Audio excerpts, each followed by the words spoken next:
जी, आज हम बात करेंगे प्लांट बेस्ड न्यूट्रिशन छोटे बच्चों के लिए, नवजात शिशु से लेकर के 3 साल के बच्चों तक के लिए। तो सबसे पहली चॉइस तो होती है किस तरीके से उन्हें दूध पिलाया जाए। तो सबसे पहली चॉइस मदर्स मिल्क, जो मदर का जो ब्रेस्ट मिल्क है वो बेस्ट चॉइस होती है, क्योंकि उसके साथ जो न्यूट्रिशन है वो बहुत तरीके से न्यूट्रिशियस होता है वो दूध। उसके अंदर प्रोटीन, फैट, कार्बोहाइड्रेट, सारा रेशो बिल्कुल अपने आप में अनुपात से कुदरत ने दिया है।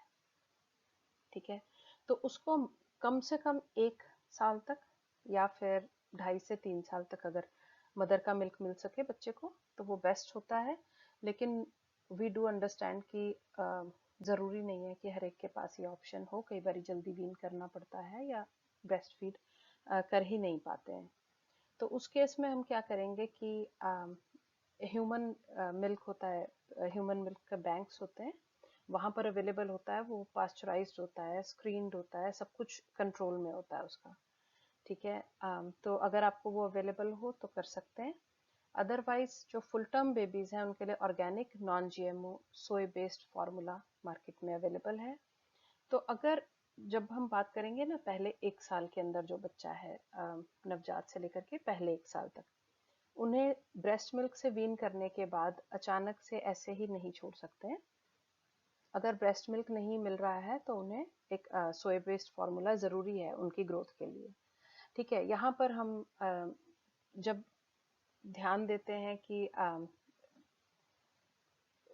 सोया मिल्क किन्हें नहीं देना है, तो सोया मिल्क फार्मूला की कुछ एक्सेप्शंस होती हैं। जो प्री मेच्योर बेबी हैं या फिर जिनका डायग्नोस्ड मिल्क प्रोटीन या सोया एलर्जीज हैं, उनके लिए एक्सट्रीमली हाइड्रोलाइज्ड काउस फार्मूला होता है। बाकी अपना डॉक्टर के साथ ज़रूर बात करें, अपने बच्चे के जो पीडियाट्रिशियन है उनके साथ।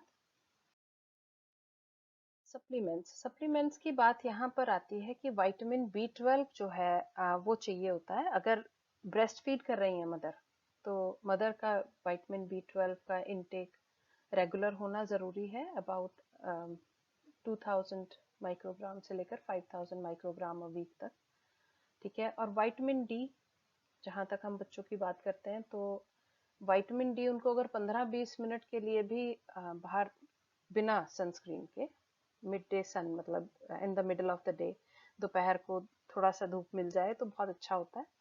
और अगर आपके बच्चे को विटामिन डी एनफ नहीं मिल रहा, सारा टाइम अंदर ही रहता है या due to whatever reasons, तो 600 इंटरनेशनल यूनिट्स पर डे का उनका रिकमेंडेशन है।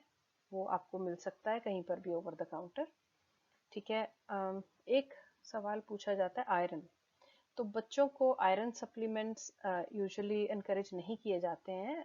इंस्टेड इनकरेज किया जाता है कि उन्हें whole food plant based diet और वैरायटी वाली इनकरेज करी जाती है, आयरन रिच फूड्स जो होते हैं। तो जितना आप वैरायटी दे सकते हैं उनको, nuts, seeds, grains and legumes, fruits and vegetables, जितना भी दे सकते हैं उतना बढ़िया रहेगा। यहाँ पर थोड़ा सा ये ध्यान देंगे कि अगर 1 साल के बाद जो बच्चा है, अगर वो हेल्दी ईटर है, हेल्दी उसका ग्रोथ अच्छी है और हेल्दी खाना खा रहा है, तो इट इज़ ओके अगर आप उन्हें वीन करना चाहते हैं टू डायरेक्ट। वाटर होता है बेस्ट ड्रिंक होता है वो, ठीक है, तो वहां पर आप उन्हें उस तरीके से वीन कर सकते हैं। लेकिन अगर आपका बच्चा पिक्की ईटर है तो again you can go, market में आजकल प्लांट बेस्ड मिल्क बहुत तरीके के आते हैं।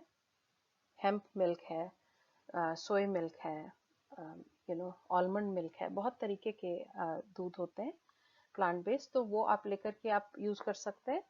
लेकिन ध्यान रखिएगा, एक तो कोकोनट मिल्क हम अवॉइड करेंगे because of the high saturated fat content. ठीक है, और राइस मिल्क को अवॉइड करेंगे क्योंकि उसके अंदर उतना न्यूट्रिशन अवेलेबल नहीं है जितना कि बच्चे को चाहिए। Thank you. अगर आप मुझे कांटेक्ट करना चाहें तो मेरी वेबसाइट पे जा सकते हैं, namastearogya.com। Thank you.